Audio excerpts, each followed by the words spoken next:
In this lecture, we will discuss about endocrine system, and it's all about hormones.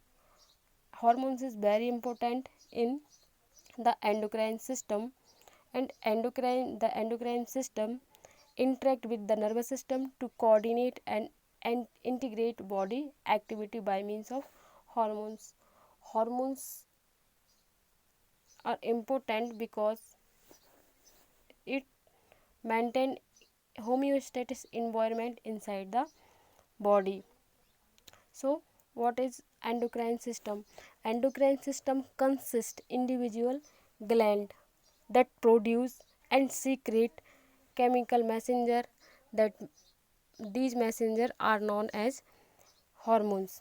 These hormones travel from endocrine gland to endocrine organs to their target via a bloodstream. A target organs that receive the hormones have a receptor present on their surface of those cells who can affect with target response inside the these tissue. That means जो endocrine system होता है वो individual gland को contain करता है, और ये जो एंडोक्राइन ग्लैंड होती हैं ये केमिकल मैसेंजर को सीक्रेट करती हैं, जिसे हार्मोन्स कहा जाता है। हार्मोन डायरेक्टली सीक्रेट होता है इन ब्लड स्ट्रीम में, और ये अपने टारगेट जो सेल्स होते हैं, टिश्यूज होते हैं, उनसे बाइंड होकर, उनके रिसेप्टर पर बाइंड होकर सेल्स के अंदर सिग्नल मॉलिक्यूल को ट्रिगर करते हैं। बिकॉज हार्मोन्स होते हैं ये ब्लड स्ट्रीम में सर्कुलेट होते हैं, तो ये कहीं भी जाके ऐड नहीं हो जाते। जहाँ इनके स्पेसिफिक रिसेप्टर प्रेजेंट होते हैं टारगेट सेल्स पर, वहीं पे जाके ये बाइंड होते हैं और अपना सिग्नल मतलब अपना रिस्पॉन्स प्रोड्यूस करते हैं। लाइक जो ग्रोथ हार्मोन्स रिसेप्टर होता है, ग्रोथ हार्मोन्स होता है, इसके मोस्टली ऑर्गन्स पर रिसेप्टर होते हैं, क्योंकि ग्रोथ हार्मोन्स का वर्क है ये मेटाबॉलिज्म को इंक्रीज कर देता है। जबकि तो थायराइड स्टिमुलेटिंग हार्मोन्स होगा, इसका specific receptor only thyroid gland पर ही प्रेजेंट होगा, और जो थायराइड स्टिमुलेटिंग हार्मोन्स होगा वो ब्लड में सर्कुलेट होकर, और थायराइड जो ग्लैंड होगी ये इसकी टारगेट, थायराइड ग्लैंड इसकी टारगेट ऑर्गन्स है, और इस टारगेट ऑर्गन्स पर क्या होंगे, thyroid hormones, thyroid stimulating hormones के लिए रिसेप्टर प्रेजेंट होंगे। तो जिस भी स्पेसिफिक ऑर्गन्स के ऑर्गन्स पर एक स्पेसिफिक रिसेप्टर प्रेजेंट होंगे, जिससे एक स्पेसिफिक हार्मोन्स आकर बाइंड होगा और बॉडी के इनसाइड ये सिग्नल को ट्रिगर करता है। ठीक है, तो ये जितने भी हार्मोन्स होते हैं एंडोक्राइन ग्लैंड से डायरेक्टली ब्लड में सीक्रेट होंगे। ब्लड में सीक्रेट होने के बाद ब्लड के थ्रू ये सर्कुलेट होंगे। सर्कुलेट होने के बाद ही स्पेसिफिक रिसेप्टर से बाइंड होकर ही अपने अफेक्ट को ट्रिगर करेंगे inside the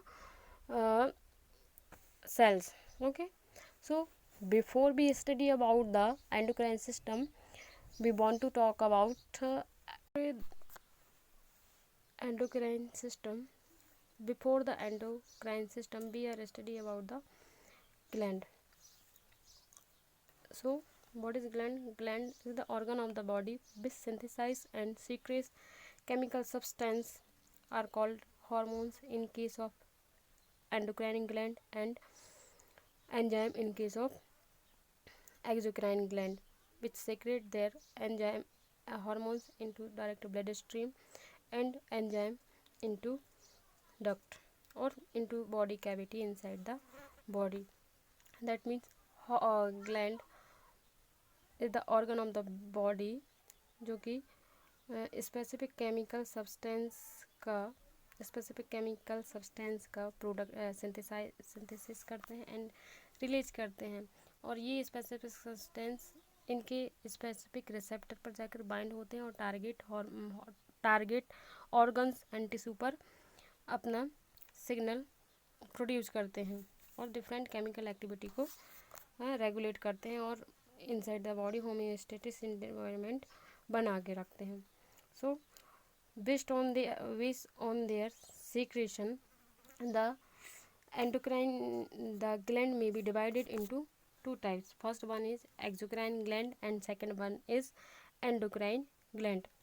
Exocrine gland secrete their product into the duct, and they are also secrete the enzyme. And second one is endocrine gland. Endocrine gland which which secrete hormones direct into the bloodstream, and via the blood these hormones are travel to the target organs.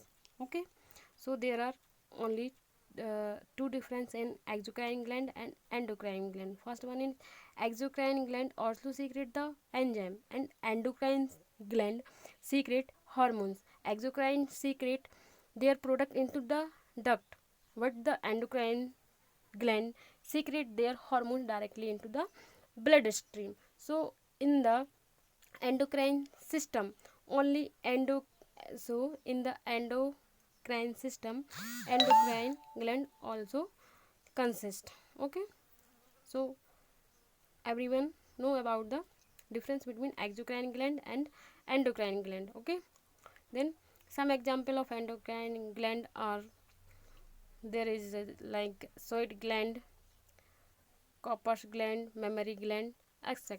ठीक है. Thyroid gland also secrete the sweat outside the skin.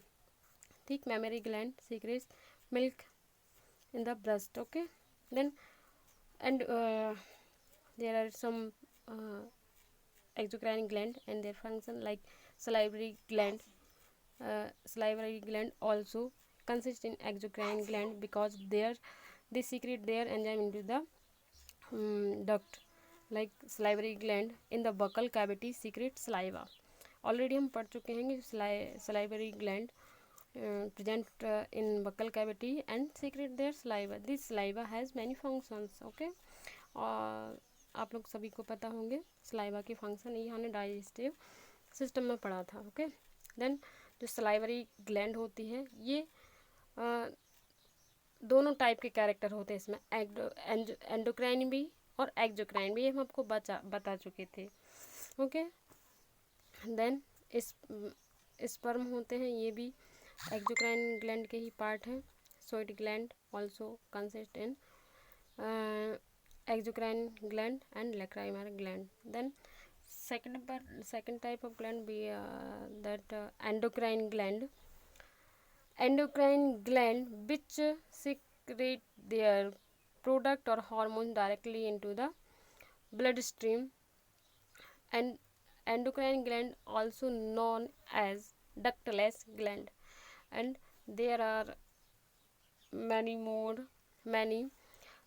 endocrine gland which consist in endocrine system. So later we are talking about one by one of endocrine gland. Okay, उसके पहले हम इसके बाद हम hormones के बारे में पढ़ेंगे, देन उसके बाद हम one by one endocrine gland के बारे में पढ़ेंगे, क्योंकि जो हमारा सिलेबस है उसमें hormones mechanism, type of hormones, ये सब भी है. तो हमें एंडोक्राइन ग्लैंड के पढ़ने से पहले हम हार्मोन्स के बारे में पढ़ेंगे. ओके, हाँ, तो अभी हम बात कर रहे हैं एंडोक्राइन ग्लैंड की. तो एंडोक्राइन ग्लैंड को और क्या कहा जाता है? Ductless gland. और एंडोक्राइन ग्लैंड जो अपना एंडोक्राइन ग्लैंड हार्मोन्स का सिक्रेशन करती है, और ये डायरेक्टली ब्लड स्ट्रीम में अपने हार्मोन्स का सिक्रेशन होता है, और by the blood these hormones are travel to the target cells or tissues. Okay, these glands often secrete hormones which play an important role in maintaining. Now we will discuss about hormones. What is hormones? Classification of hormones, mechanism of hormones. So let's start. Basically, hormones are organic substances which are secreted by the endocrine gland and transported by the blood to the target cells and regulate activity of the target cells. ठीक है, हम पहले भी पढ़ चुके हैं कि hormones क्या होते हैं. हार्मोन्स, ठीक है, जो हार्मोन्स ओनली इन ये 3 जो इवेंट है इसके ही थ्रू पूरा सिग्नल को ट्रांजेक्ट करते हैं एंड टारगेट जो सेल्स होती है उसकी एक्टिविटी को रेगुलेट करते हैं। ओके, कौन कौन सी इवेंट हैं? Reception, signal transduction and then signal transduction के बाद क्या होता है? रिस्पॉन्स देने लगते हैं। जो भी सिग्नल हार्मोन्स के थ्रू सेल्स के अंदर भेजा गया है उसके अगेंस्ट सेल्स, टारगेट सेल्स क्या करने लगती है? रिस्पॉन्स देने लगती है। मतलब जो टारगेट सेल्स होगा वो सिग्नल को रिसीव करेगा, ठीक है। रिसीव करने के बाद अपने एक स्पेसिफिक रिसेप्टर से बाइंड हो जाता है। तो जो हार्मोन्स रिसेप्टर कॉम्प्लेक्स होता है वो डीएनए पर जो उसकी स्पेसिफिक रिसेप्टर होता है, ये कॉम्प्लेक्स जाके डीएनए पर बाइंड हो जाता है। और आपको पता है सेल्स की एक्टिविटी को डीएनए ही रेगुलेट करता है। जब ये हार्मोन्स और रिसेप्टर जाके डीएनए पर बाइंड हो जाते हैं तो ये डीएनए होता है वो एमआरएनए को जनरेट करता है, ट्रांसडक्शन होता है। और एमआरएनए के थ्रू सिग्नल भेजकर ये न्यू प्रोटीन और एंजाइम का सिंथेसाइज करता है। तो ये जो न्यू प्रोटीन और एंजाइम बना होगा हार्मोन्स की सिग्नल की वजह से, तो वो अपना एक अलग रिस्पॉन्स देगा, उसकी अलग एक्टिविटी होगी। जैसे कोई एंजाइम प्रिपेयर हुआ है, एंजाइम बना है या प्रोटीन बना है, तो ये या तो टारगेट सेल्स की मेटाबॉलिज्म एक्टिविटी और अदर एक्टिविटी को या तो डिक्रीज कर देगा या इंक्रीज कर देता है। तो इस प्रकार से इसका हार्मोन्स के थ्रू फाइनली रिस्पॉन्स मिलता है। तो ओके, तो इन 3 इवेंट के थ्रू ही हार्मोन्स टारगेट सेल्स की एक्टिविटी को रेगुलेट करता है। इसके बाद हम देखेंगे classification of hormones. Hormones mainly classify into 2 types based on their chemical nature. First type is steroid based hormones. First one is क्या है? Steroid based hormones. And second है, इसे हम प्रोटीन बेस्ड हार्मोन्स भी बोल सकते हैं। क्या बोल सकते हैं? ये है स्टेरॉइड बेस्ड हार्मोन्स और ये क्या है? Protein based hormones. ओके, तो जो स्टेरॉइड हार्मोन्स होते हैं ये क्या होते हैं? स्टेरॉइड हार्मोन्स होते हैं जो, ये है दिया हुआ है स्टेरॉइड हार्मोन्स के बारे में, ठीक है। ये है स्टेरॉइड हार्मोन्स। स्टेरॉइड हार्मोन्स किस चीज़ के बने होते हैं? स्टेरॉइड हार्मोन्स फैटी एसिड के बने होते हैं और इसमें cholesterol as a functional group present होता है। Okay, that means steroid hormones are made by fatty acid using cholesterol as a functional unit. Okay, और जो स्टेरॉइड हार्मोन्स मतलब स्टेरॉइड हार्मोन फैटी एसिड के बने होते हैं और इसमें cholesterol as a functional group होता है, ठीक है। और जो स्टेरॉइड हार्मोन्स होते हैं ये फैटी एसिड के बने होने की वजह से कैसे होते हैं? Lipid soluble and due to lipid soluble these hormones directly diffuse into the target cells, ठीक है, directly diffuse into the target cells, क्योंकि जो सेल मेम्ब्रेन होती है वो भी फॉस्फोलिपिड की बनी होती है। तो स्टेरॉइड हार्मोन से भी लिपिड सॉल्युबल है और वो फॉस्फोलिपिड की है। तो ये लिपिड में डायरेक्टली डिफ्यूज करके न्यूक्लियस में इंटर कर जाते हैं। कौन? Steroid hormones. जबकि जो प्रोटीन बेस्ड हार्मोन्स होते हैं या फिर नॉन स्टेरॉइड हार्मोन्स होते हैं, ये किसके बने होते हैं? Protein based hormones also made by amino acid joined by peptide bond. Okay, जो प्रोटीन बेस्ड हार्मोन्स होते हैं वो अमीनो एसिड के बने होते हैं और पेप्टाइड बॉन्ड से जॉइंट होते हैं। इसलिए और ये हार्मोन्स हाइड्रोफिलिक होते हैं, लिपिड सॉल्युबल नहीं होते हैं।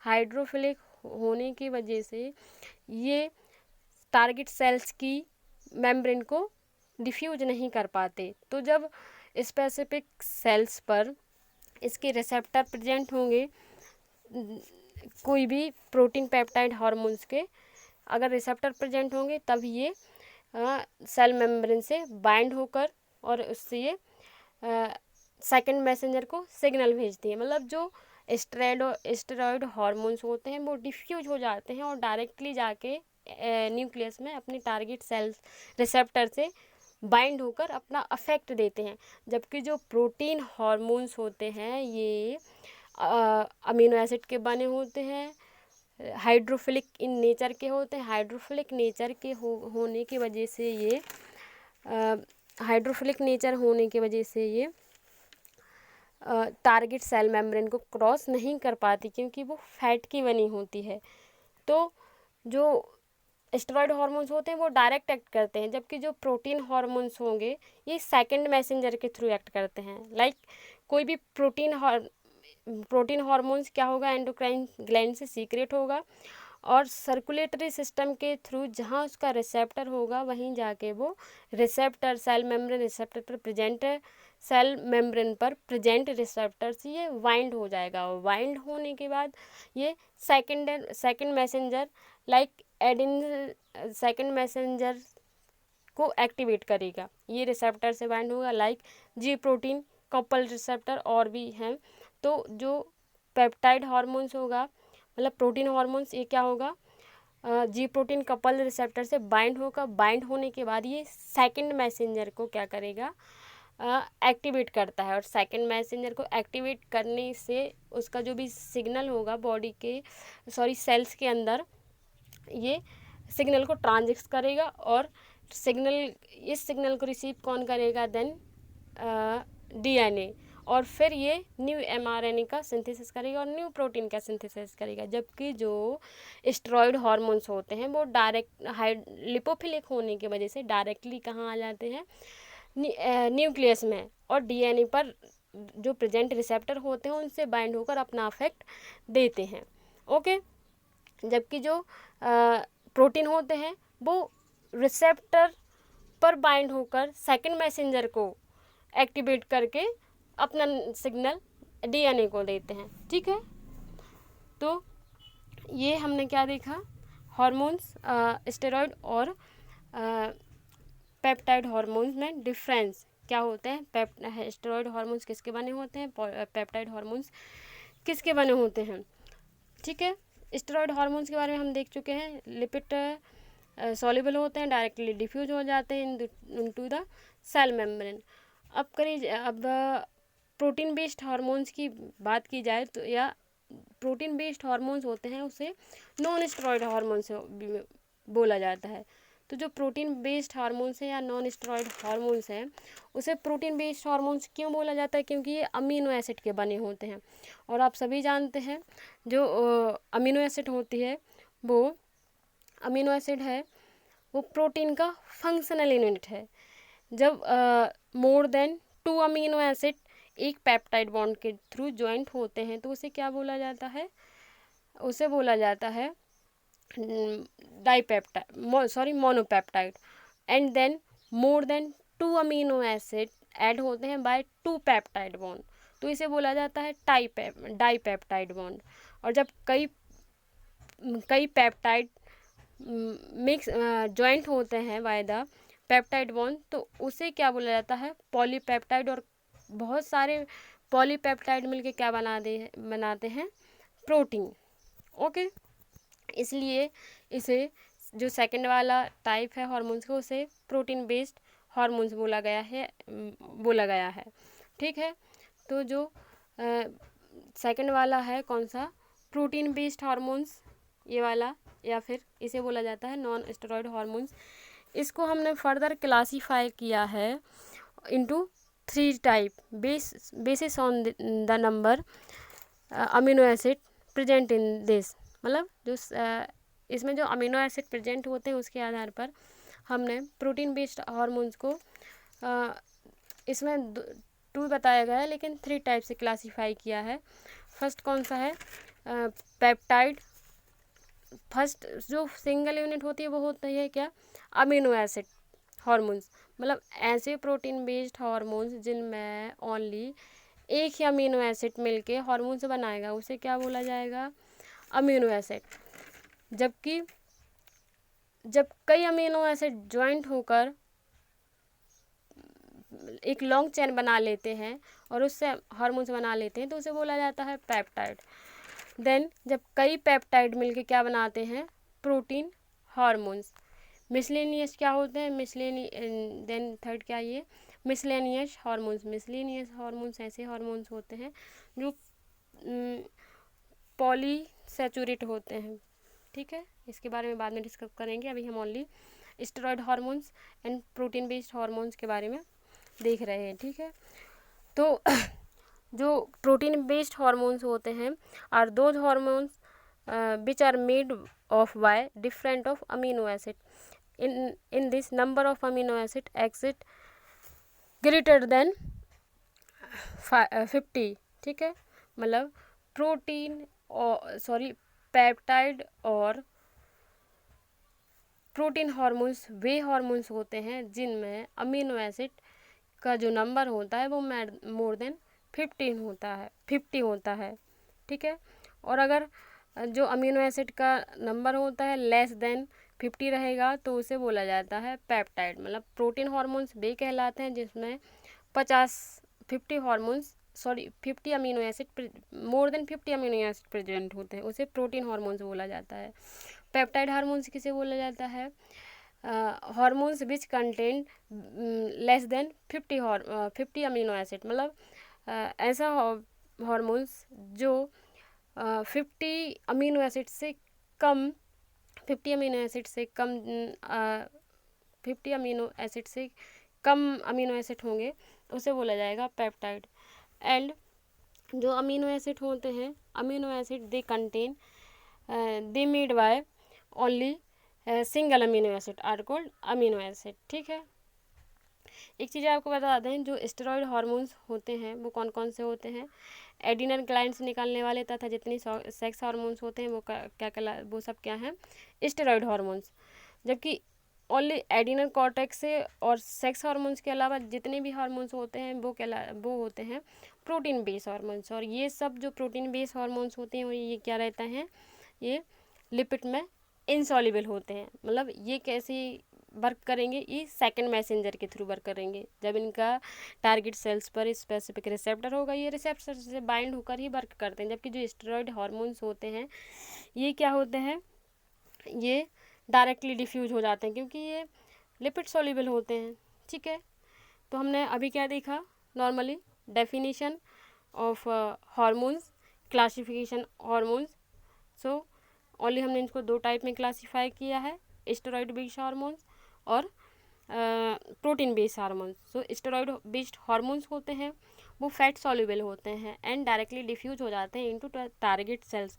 और स्टेरॉयड हार्मोन्स कौन कौन से होते हैं, जितने भी हार्मोन्स एडिनल कॉर्टेक्स से रिलीज होते हैं और गोनोड से रिलीज होते हैं, मतलब जो सेक्स हार्मोन्स होते हैं जितने भी ओवरीज से रिलीज होने वाले हार्मोन्स, टेस्टिस से रिलीज होने वाले हार्मोन्स एंड प्लेसेंटा से रिलीज होने वाले हार्मोन्स, ये सब क्या होते हैं, स्टेरॉयड हार्मोन्स। ये अपने टारगेट सेल्स पर डायरेक्टली डिफ्यूज हो जाते हैं। जबकि जो प्रोटीन बेस्ड हार्मोन्स होते हैं ये किसके बने होते हैं, अमीनो एसिड के बने होते हैं। और जो प्रोटीन बेस्ड हार्मोन्स हैं उसको हमने 3 टाइप में क्लासीफाई किया है, ठीक है, based on their amino acid number. मतलब जितने भी इसमें अमीनो एसिड प्रेजेंट है उसके आधार पर हमने प्रोटीन बेस्ड हार्मोन्स को 3 टाइप में क्लासीफाई किया है। वैसे अमीनो एसिड जिसमें ओनली अमीनो एसिड हार्मोन्स जिसमें ओनली एक सिंगल अमीनो एसिड प्रेजेंट होगा उसे बोला जाता है अमीनो एसिड, ठीक है। अमीनो एसिड कौन कौन से हैं, T3 एंड T4, ये क्या है, अमीनो एसिड है।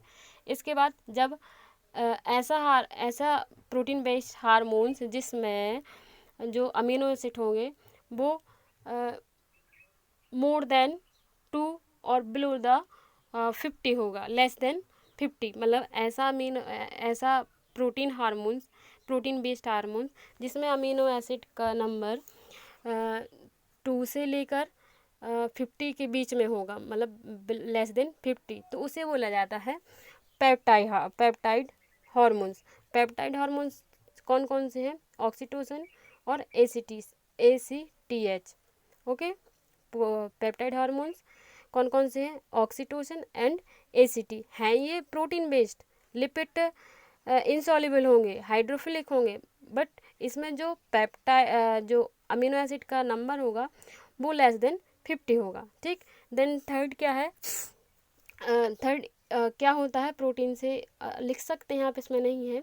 पेप्टाइड हार्मोन्स में क्या रहता है, पेप्टाइड हार्मोन्स में 50 अमीनो एसिड से कम ही अमीनो एसिड प्रेजेंट होते हैं, जबकि जो प्रोटीन हार्मोन्स होता है उसमें 50 अमीनो एसिड से ज़्यादा प्रेजेंट होते हैं, ज़्यादा अमीनो एसिड प्रेजेंट होते हैं, तो उसे बोला जाता है प्रोटीन हार्मोन्स। अब प्रोटीन हार्मोन्स कौन कौन से हैं, इंसुलिन, एफएसएच मतलब फॉलिकल स्टिमुलेटिंग हार्मोन्स, और एंटीरियर पिट्यूटरी ग्लैंड से जितने भी हार्मोन्स रिलीज होते हैं वो सब प्रोटीन हार्मोन्स ही होते हैं। ओनली ACTH को छोड़कर बाकी जितने भी हार्मोन्स पिट्यूटरी ग्लैंड से एंटीरियर पिट्यूटरी ग्लैंड से जितने भी हार्मोन्स रिलीज होंगे वो सब क्या होंगे, प्रोटीन हार्मोन्स होंगे।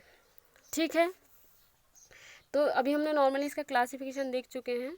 ठीक है, स्टेरॉइड और ये सब समझ चुके हैं, तो आप ही पढ़ लेना। ठीक, इसके बाद हम पढ़ना है, इसके बाद हम पढ़ेंगे, इसके बाद हम क्या पढ़ेंगे, मैकेनिज्म ऑफ हार्मोन्स। इसको पढ़ने से पहले एक और बताना चाहेंगे, ये जो हमने क्लासिफिकेशन देखा है ओनली केमिकल नेचर के बेस पर देखा है कि जो हार्मोन्स है उनका जो केमिकल कंपोजिशन है उसके आधार पर हमने इसको 2 टाइप में क्लासीफाई किया है। जितने भी हार्मोन्स हैं उसको 2 टाइप में क्लासीफाई किया है, स्टेरॉइड और प्रोटीन बेस्ड। ठीक है, क्योंकि ये इसका केमिकल कंपोजिशन है उसके बेस पे किया है। इसके अलावा भी और बुक में और अदर बुक्स में दिया गया है इसका क्लासिफिकेशन ऑन द बेसिस, उसकी मैकेनिज्म के आधार पर भी इसका क्लासिफिकेशन किया गया है। मैकेनिज्म के आधार पर करने के अलावा इसके मोड ऑफ एक्शन के आधार पर भी क्लासीफाई किया गया है। तो अगर हम इसका एक्शन के आधार पर क्लासिफिकेशन देखें तो जो ग्रुप ए और ग्रुप 2 में, group A, group 1 and group 2 में भी क्लासीफाई किया गया है बेस्ड ऑन देयर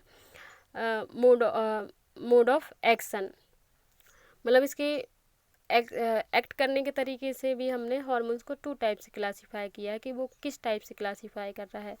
तो हम ये देखते हैं कि जो स्टेरॉइड हार्मोन्स होते हैं ये क्या होते हैं, हाइड्रोफोबिक और लिपोफिलिक नेचर के होते हैं। लिपोफिलिक नेचर होने के कारण ये क्या होता है, डायरेक्टली डिफ्यूज होकर अपने जो टारगेट सेल्स होगी उस पर डायरेक्टली डिफ्यूज हो जाते हैं। डिफ्यूज मतलब सेल मेम्ब्रेन को क्रॉस करके न्यूक्लियस में इंटर कर जाते हैं, मतलब ये डायरेक्ट कर रहे हैं काम। तो इसको मतलब ये किसी और सिग्नल को ट्रांजेक्ट नहीं कर रहे हैं। ठीक है, तो ये जो स्टेरॉइड हार्मोन्स होते हैं इसे ही हम ग्रुप 1 हार्मोन्स भी कहते हैं। किसी कहीं कहीं आप पढ़ेंगे तो उसमें आएगा ग्रुप 1 और ग्रुप 2 हार्मोन्स। तो जो स्टेरॉइड हार्मोन्स होते हैं उसे ग्रुप 1 हार्मोन्स कहा जाता है, क्योंकि ये डायरेक्टली डिफ्यूज होकर फॉस्फोलिपिड मेम्ब्रेन में जो टारगेट सेल्स होते हैं उसकी मेम्ब्रेन में डायरेक्टली डिफ्यूज होकर क्या करते हैं, टारगेट सेल्स के रिसेप्टर पर, डीएनए पर जो रिसेप्टर प्रेजेंट होता है उस पर डायरेक्ट जाके बाइंड हो जाते हैं। इसलिए जो स्टेरॉइड हार्मोन्स होता है उसे ग्रुप 1 हार्मोन्स बोला जाता है, जबकि जो प्रोटीन बेस्ड हार्मोन्स होता है उसे बोला जाता है ग्रुप 2 हार्मोन्स। क्योंकि ये क्या होता है, ये हाइड्रोफिलिक नेचर का होने की वजह से ये जो मेम्ब्रेन होती है सेल्स की उसको क्रॉस नहीं कर पाता है और ये एक रिसेप्टर के थ्रू एक्ट करता है।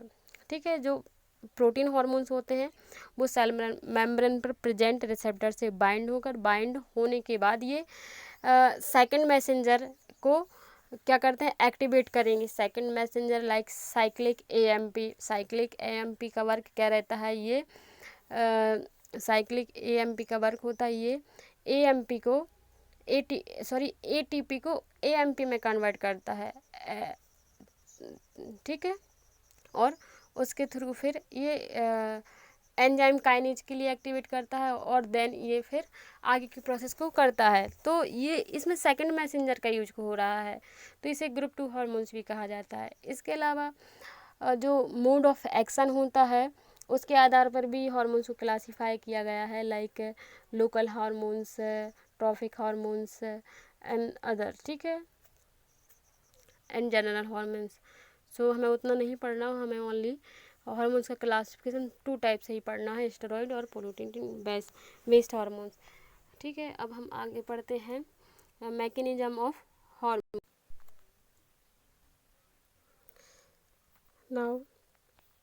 Now we will discuss about mechanism action of hormones, ठीक है।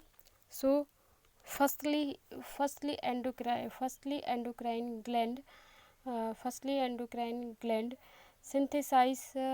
synthesize hormones by the using lipid anabolism and protein।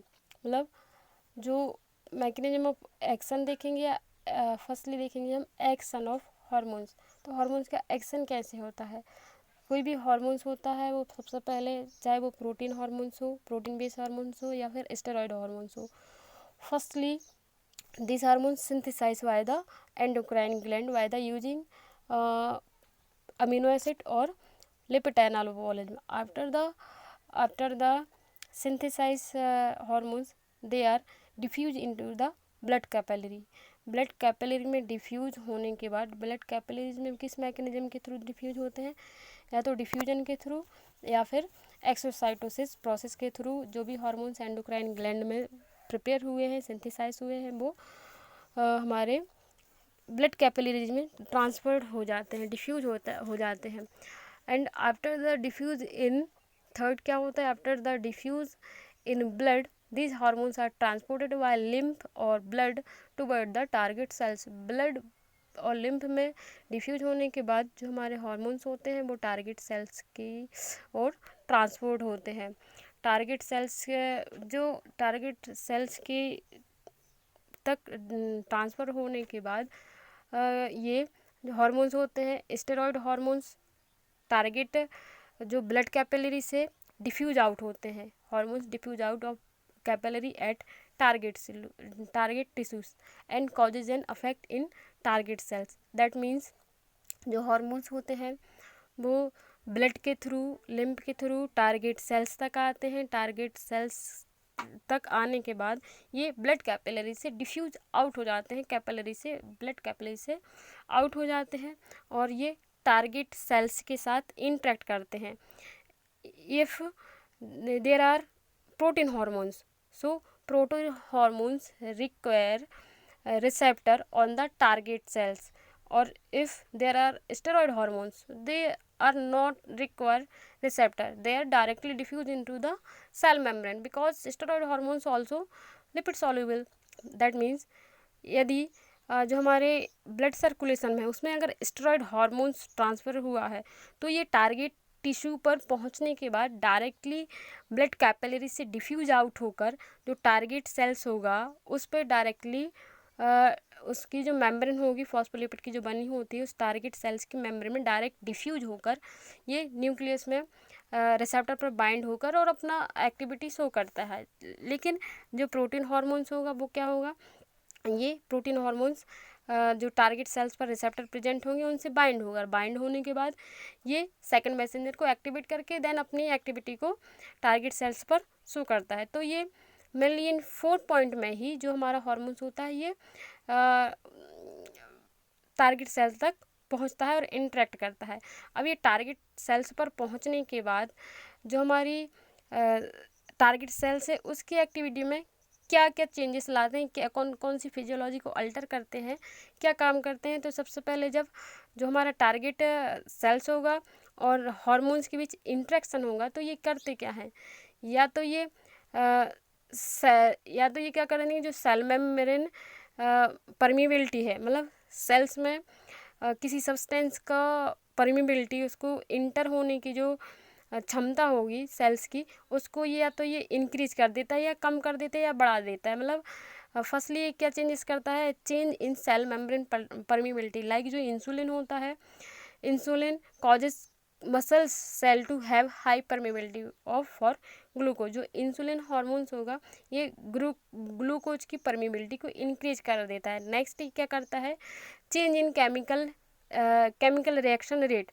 मतलब जो हार्मोन्स और टारगेट सेल्स का हार्मोन्स एंड टारगेट सेल्स का जब इंटरेक्शन होगा तो ये क्या कर सकते हैं, ये जो कॉम्प्लेक्स बनेगा टारगेट सेल्स का और हार्मोन्स का, तो ये क्या करेंगे, ये हमारे जो केमिकल रिएक्शन होगी बॉडी की केमिकल रिएक्शन रेट को क्या कर देंगे, या तो कम कर देंगे या ज़्यादा कर देंगे।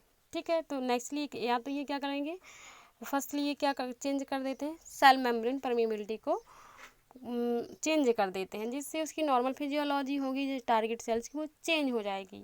ओके, देन मतलब बॉडी की जो नॉर्मल फिजियोलॉजी जो भी डिस्टर्बेंस है वो करेक्ट हो जाएंगे या फिर उसमें चेंजेस आ जाएगा। देन नेक्स्ट क्या करेंगे, जो भी टारगेट सेल्स के अंदर केमिकल रिएक्शन चल रही है, मेटाबॉलिज्म एनाबॉलिज्म प्रोसेस हो रही है, तो ये हार्मोन्स इंटरेक्ट करके इस केमिकल रिएक्शन रेट को या तो इंक्रीज कर देंगे या डिक्रीज कर देंगे। तो अगर हम एग्जांपल के लिए देखें तो जो हमारा ग्रोथ हार्मोन्स है ये केमिकल रिएक्शन को या मेटाबॉलिज्म रिएक्शन को बॉडी में जाके इन सेल्स में जाके इंक्रीज कर देता है।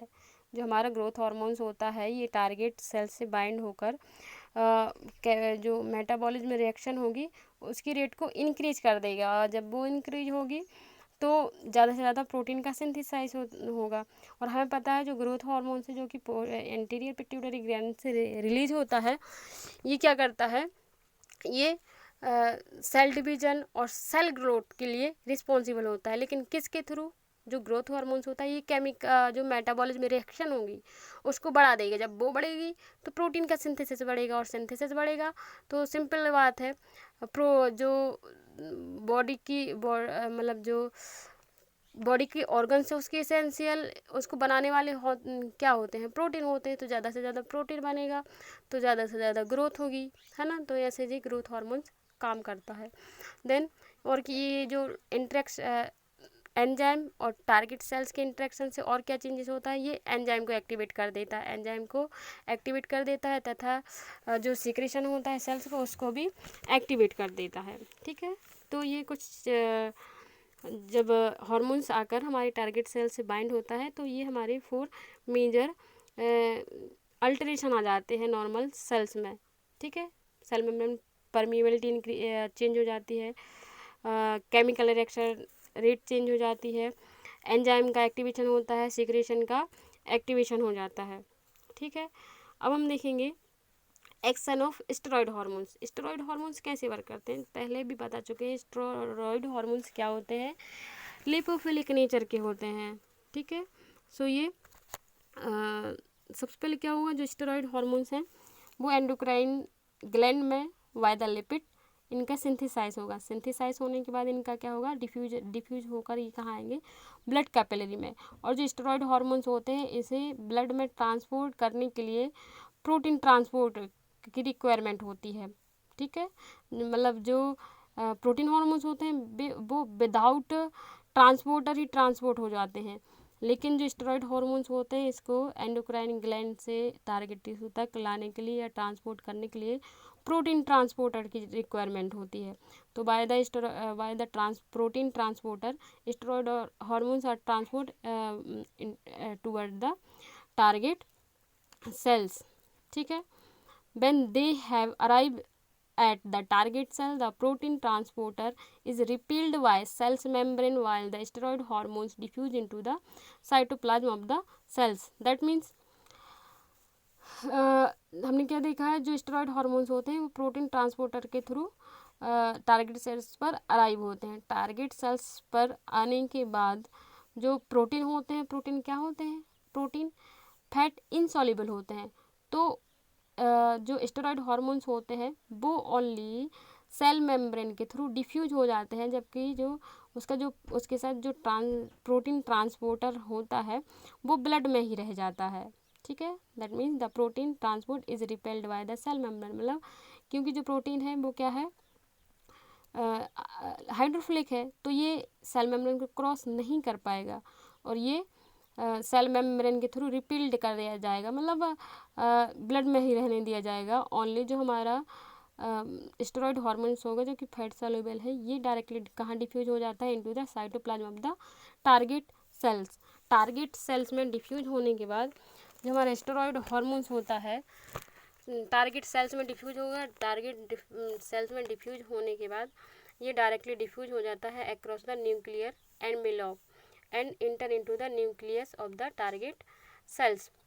ये लिपोफिलिक है इसलिए ये डायरेक्ट जो न्यूक्लियस होता है सेल्स का उसमें डिफ्यूज होता है। डिफ्यूज होने के बाद इसका जो टारगेट रिसेप्टर होता है डीएनए पर, उस पर जाके ये बाइंड हो जाता है। बाइंड होने के बाद क्या होता है, steroid hormones bind to specific receptor located on a particular gene of the target cell DNA. ठीक है, स्पेसिफिक रिसेप्टर पर बाइंड हो जाता है टारगेट सेल्स के डीएनए पर, and after the binding this binding alter the genetic information with in that gene resulting in a new messenger RNA begin produced after transcription. That means जब steroid hormones nucleus में diffuse करके DNA पर present receptor पर bind हो जाता है, bind होने से क्या होता है, जो ट्रांसक्रिप्शन के थ्रू न्यू मैसेंजर आरएनए बनता है। और आपको पता है आरएनए मैसेंजर आरएनए से ट्रांसलेशन के बाद क्या बनता है, प्रोटीन और एंजाइम। तो जब ये हमारा जो स्टेरॉइड हार्मोन्स जाके बाइंड होगा तो ये न्यू मैसेंजर आरएनए को बनाएगा, मतलब इसमें न्यू इन्फॉर्मेशन होगी जो कि इन हार्मोन्स की रहेगी।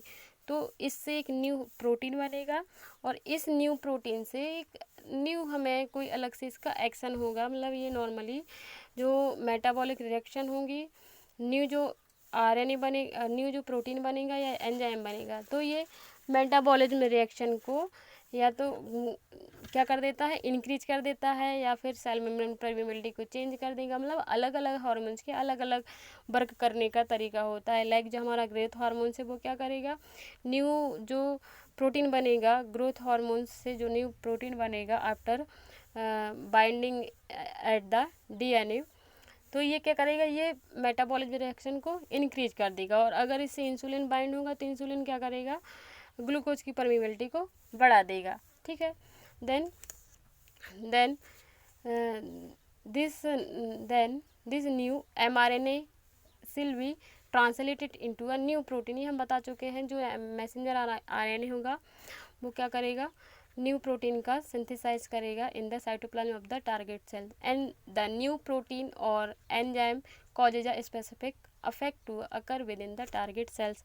मतलब जो न्यू हार्मोन्स बनेगा या एंजाइम बनेगा, इसका कुछ स्पेसिफिक अफेक्ट होगा इन टारगेट सेल्स में, और ये टारगेट सेल्स की एक्टिविटी को अल्टर कर देगा। अब जो हार्मोन्स बाइंड होगा उसके अकॉर्डिंग उसकी एक्टिविटी को अल्टर करेगा। ठीक है, लाइक अगर ग्रोथ हार्मोन्स ऐड होगा तो उसका फंक्शन अलग होगा, इंसुलिन होगा तो उसका फंक्शन अलग होगा, ACTH हार्मोन्स अगर आके बाइंड करेगा, या फिर जो T4 होगा, T3 होगा, उसका अलग क्या होगा, अफेक्ट होगा। तो वो डिफरेंट है, लेकिन हमें जो मेन मैकेनिज्म पढ़नी है, mechanism of action of steroid hormone, तो ये हम इसमें लिख सकते हैं। ठीक है, नॉर्मली एक बार और बता देते हैं क्या होगा।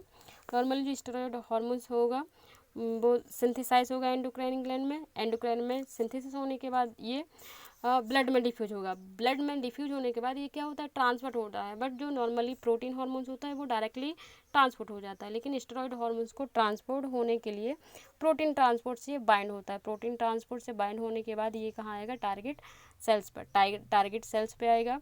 तो जो ओनली स्टेरॉइड हार्मोन से फैट सॉल्युबल होने के कारण ये टारगेट टिश्यू में और टारगेट सेल में डायरेक्टली डिफ्यूज हो जाएगा, और जो हमारा प्रोटीन ट्रांसपोर्टर है वो ब्लड में ही रह जाएगा।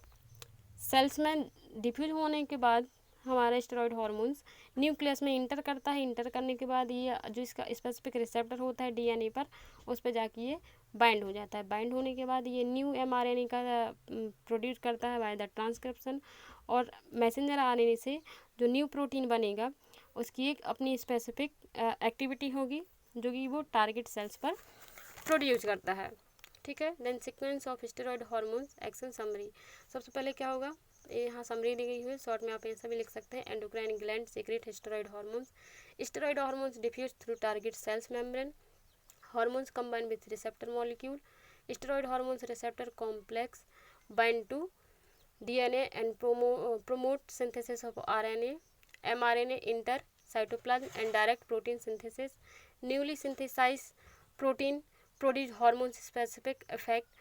The new protein causes a specific effect to occur within the target cells। तो आप लोग अगर लिखना चाहें मैकेनिज्म ऑफ हार्मोन्स तो ये आप लोग के लिए ये वाला बहुत इम्पोर्टेंट है, आप इससे लिख सकते हैं। ठीक है, वेरी इम्पोर्टेंट मैकेनिज्म ऑफ, ऊपर वाला भी है बट इसमें क्या है, इसमें कुछ स्पेसिफिक सिलेक्टेड सीक्वेंस दिए हैं तो उससे आप कर सकते हैं। एक बार और देख लीजिए मैकेनिज्म में क्या होगा, सिक्रीशन होगा, सिंथेसाइज होगा एंडोक्राइन ग्लैंड के थ्रू हार्मोन्स का, स्टेरॉइड हार्मोन्स के थ्रू, ये डिफ्यूज होगा ब्लड में थ्रू प्रोटीन ट्रांसपोर्टर, देन ये टारगेट सेल्स पे आएगा। टारगेट सेल्स में ये डायरेक्ट कहाँ डिफ्यूज हो जाएगा, टारगेट सेल से मेम्ब्रेन के थ्रू ये हमारे टारगेट सेल में डिफ्यूज होगा। टारगेट सेल में डिफ्यूज होने के बाद पहले ये क्या होगा, एक न्यूक्लियस में जाएगा और साइटोप्लाज्म में रहेगा। उससे क्या होगा, पहले ये स्पेसिफिक रिसेप्टर से बाइंड होगा। रिसेप्टर से बाइंड होने के बाद तो ये क्या कहलाएगा, हार्मोन्स रिसेप्टर कॉम्प्लेक्स। और हार्मोन्स रिसेप्टर कॉम्प्लेक्स जाके अपने एक स्पेसिफिक रिसेप्टर से बाइंड हो जाएगा डीएनए पर, और डीएनए से बाइंड होने के बाद ये प्रमोट करेगा मैसेंजर आरएनए की सिंथेसिस को। मैसेंजर आरएनए इंटर करेगा साइटोप्लाज्म को और ये न्यू प्रोटीन की सिंथेसाइज को डायरेक्ट करेगा। ठीक है, न्यू उस सिंथेसिस को डायरेक्ट करेगा। और न्यू सिंथेसाइज जो प्रोटीन और एंजाइम होगा वो एक अपना एक स्पेसिफिक अफेक्ट उसका होगा। ठीक है, इसको हमने यहाँ इस डायग्राम के थ्रू भी बताया है। इसमें हम देख सकते हैं ये क्या है, स्टेरॉयड हार्मोन्स। ठीक है, स्टेरॉयड हार्मोन्स ने कहाँ इंटर किया, ये इंटर किया, ये क्या है हमारी सेल मेम्ब्रेन है। ये क्या है, सेल मेम्ब्रेन। तो स्टेरॉयड हार्मोन्स ने इंटर किया कहाँ, सेल मेम्ब्रेन में बाय द डिफ्यूजन। यहाँ कोई रिसेप्टर की रिक्वायरमेंट नहीं थी, डायरेक्टली ये कहाँ डिफ्यूज हो गया, सेल्स में। ठीक, डिफ्यूज होने के बाद यहाँ से आप ये देख रही है, यहाँ हार्मोन्स इसके न्यूक्लियस में इंटर कर गए। इंटर करने के बाद यहाँ जो रिसेप्टर है न्यूक्लियस में, हार्मोन्स के लिए स्पेसिफिक रिसेप्टर होता है, तभी ये इंटरसेल्यूलर रिसेप्टर है साइटोप्लाज्मिक। इसमें क्या होगा, ये जो हार्मोन्स है इससे क्या हो जाएगा, बाइंड हो जाएगा। बाइंड होकर ये क्या बना लेगा, receptor hormones complex. Receptor hormones complex क्या होंगे, ये डीएनए पे जाके ये कहाँ हो गया, इस पर अटैच हो गया। तो हार्मोन्स रिस्पॉन्स एलिमेंट ये क्या है, यहाँ पे ये इससे बाइंड हो गया। इससे बाइंड होने के बाद ये ट्रांसक्रिप्शन के थ्रू ये आफ्टर जो रिसेप्टर हार्मोन्स कॉम्प्लेक्स डीएनए पर बाइंड होकर फिर इसका क्या होता है, ट्रांसक्रिप्शन। ठीक है, ट्रांसक्रिप्शन के होने से जो हमारा डीएनए है, डीएनए से क्या बनने लगता है, मैसेंजर आरएनए। और मैसेंजर आरएनए किसको प्रमोट करता है, साइटोप्लाज्म में। ये यहाँ एमआरएनए साइटोप्लाज्म में राइबोसोम के थ्रू ट्रांसलेशन करके एमआरए पहले क्या होगा, डीएनए से मैसेंजर आरएनए बनेगा, जिसे जो किस प्रोसेस के थ्रू बनता है, ट्रांसक्रिप्शन के थ्रू। ठीक, किसके थ्रू, ट्रांसक्रिप्शन के थ्रू। और फिर एमआरएनए से मतलब मैसेंजर आरएनए जब ट्रांसलेशन प्रोसेस के थ्रू क्या बनाता है, ये न्यू प्रोटीन।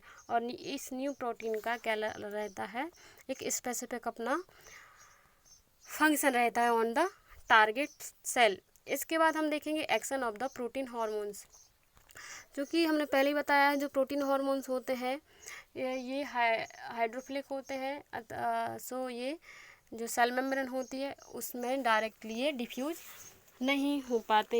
ये स्पेसिफिक अपने एक रिसेप्टर से प्रेजेंट होंगे जो कि सेल मेम्ब्रेन पर प्रेजेंट रहते हैं रिसेप्टर, उनसे ये बाइंड होगी। बाइंड होने के बाद ये सेकंड मैसेंजर को लाइक साइक्लिक एएमपी को क्या करते हैं, एक्टिवेट करते हैं। एक्टिवेट करने के बाद ये आगे की प्रोसेस इसमें होती है। ठीक है, वो हम अभी देखते हैं, पहले हम ऊपर देख लें। अब प्रोटीन हार्मोन्स इज ट्रांसपोर्टेड, सबसे पहले क्या होगा, प्रोटीन हार्मोन्स का भी एंडोक्राइन ग्लैंड में सिंथेसिस होगा। सिंथेसिस होने के बाद hormones is transported in the blood और lymph by itself without a transporter. That means जो प्रोटीन हार्मोन्स होते हैं उसको ब्लड में ट्रांसपोर्ट होने के लिए कोई किसी ट्रांसपोर्टर की ज़रूरत नहीं होती, जबकि स्टेरॉयड हार्मोन्स को ब्लड में ट्रांसफर होने के लिए प्रोटीन ट्रांसपोर्टर की रिक्वायरमेंट होती है। ठीक है, then when it has arrived at the target cells the protein hormones bind with a specific receptor embedded in the cell membrane of target cell. A number of receptors change in response of the amount of hormones released. Upregulation refers to the phenomena where more receptor will be produced to response to a deficiency of hormones, while down regulation refers to process producing less receptor to response a large amount of hormones. This means when protein hormones arrived होते हैं target cells पर, तो ये अपने एक specific receptor से bind हो जाते हैं, जो कि सेल मेम्ब्रेन, टारगेट सेल्स की मेम्ब्रेन में प्रेजेंट रिसेप्टर होते हैं, उनसे ये बाइंड हो जाती है। ओके, बाइंड होने के बाद ये क्या होते हैं, the binding activate a series of chemical reaction in cytoplasm of the target cells. Bind होने पहले हमने बताया है, जब ये रिसेप्टर से बाइंड होते हैं तो ये जो सेकंड मैसेंजर होते हैं उसको एक्टिवेट करते हैं in the cytoplasm of the cell. अगर इसका हम देन बाइंड होने के बाद सेकंड मैसेंजर को अभी हम आगे देखेंगे, बहुत अच्छे से समझ में आएगा, पहले थोड़ा यहाँ देख लें। The product of these reaction, the product of these reaction is a substance, the product of these reaction is a substance known as second messenger. मतलब जब टारगेट सेल्स से हार्मोन से बाइंड होता है, बाइंड होने के बाद जो उससे प्रोडक्ट बनता है या उसे सेकेंडरी मैसेंजर भी बोलते हैं, ठीक। यूजुअली साइक्लिक एडिनोसिन मोनोफॉस्फेट और cyclic AMP which act on behalf of protein hormones cause potent effect in the target cells।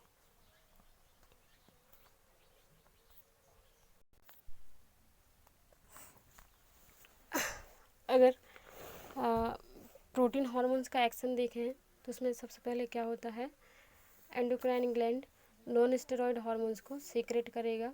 Secret करने के बाद ये बॉडी फ्लूइड में ट्रांसफ़र होगा, and by the blood and lymph they are arrived at the target cells. Target cells पर हमने पहले ही बताया, जो प्रोटीन हार्मोन्स होते हैं ये हाइड्रोफिलिक होने के कारण ओनली रिसेप्टर से बाइंड होंगे, जो कि प्रेजेंट होते हैं on the target cells. Receptor पर यहाँ इम्पोर्टेंट, यहाँ से आपको क्या देखना है, ये यहाँ से पॉइंट है, यहाँ से देखना है, जो भी प्रोटीन हार्मोन्स होंगे वो टारगेट सेल्स के स्पेसिफिक रिसेप्टर से बाइंड होकर क्या करते हैं, जी प्रोटीन को एक्टिव कर देते हैं। जी प्रोटीन को क्या कर देते हैं, एक्टिव करते हैं। एक्टिव करने के बाद जी प्रोटीन के एक्टिव होने से क्या होता है, जी प्रोटीन एक्टिव होगा तो ये जी प्रोटीन एक्टिवेट करेगा एंजाइम को, उसे का एडिनिल साइक्लेज को ये क्या करेगा, एक्टिवेट करेगा। Adenyl cyclase convert ATP into cyclic AMP। तो एडिनिल साइक्लेज क्या करता है, एडिनिल साइक्लेज एडिनोसिन ट्राइफॉस्फेट को साइक्लिक AMP में कन्वर्ट कर देता है, और cyclic AMP activate protein kinase. Cyclic AMP क्या करेगा, प्रोटीन काइनेज को एक्टिवेट करेगा, और जो ये प्रोटीन काइनेज एंजाइम है ये प्रोटीन सबस्ट्रेट को एक्टिवेट करता है in the cell that change metabolic process. Okay, जो प्रोटीन काइनेज होगा ये protein kinase enzyme protein substrate को एक्टिवेट कर देता है, जिससे मेटाबॉलिक प्रोसेस चेंज हो जाती है। देन मेटाबॉलिक प्रोसेस चेंज होने से जो सेल्स की, टारगेट सेल्स की एक्टिविटी होगी वो अल्टर हो जाती है। अगर हम इसको डायग्राम में देखें तो ये क्या है, ये सेल मेम्ब्रेन है। ओके, सेल मेम्ब्रेन है, और ये हमारा प्रोटीन हार्मोन्स है। प्रोटीन हार्मोन्स ये सेल मेम्ब्रेन है, सेल मेम्ब्रेन पर ही हमारे रिसेप्टर प्रेजेंट है। तो ये जो हमारा प्रोटीन हार्मोन्स होगा ये यहाँ रिसेप्टर पे क्या हो जाएगा, बाइंड हो जाएगा। बाइंड होने से क्या होगा, जो हमारा जी प्रोटीन है ये क्या हो रहा है, एक्टिवेट हो रहा है। एक्टिवेट होने से क्या होगा, जो हमारा ATP है ये हमारा क्या है, ATP जो जी प्रोटीन क्या करेगा, ATP को साइक्लिक AMP में कन्वर्ट करेगा। ठीक है, साइक्लिक AMP के कन्वर्ट होने से क्या होगा, जो हमारा प्रोटीन काइनेज है वो एक्टिवेट होगा। प्रोटीन काइनेज एक्टिवेट होगा तो ये प्रोटीन सब्सटेंस को क्या करेगा, एक्टिवेट कर देता है, जिससे मेटाबॉलिक प्रोसेस चेंज हो जाती है किसी भी टारगेट सेल्स की। ठीक है, इसके बाद हम नेक्स्ट लेक्चर में पढ़ेंगे एंडोक्राइन ग्लैंड के बारे में, ये हमारे सिलेबस में था normally. Hormones classification and mechanism of classification. अगर कोई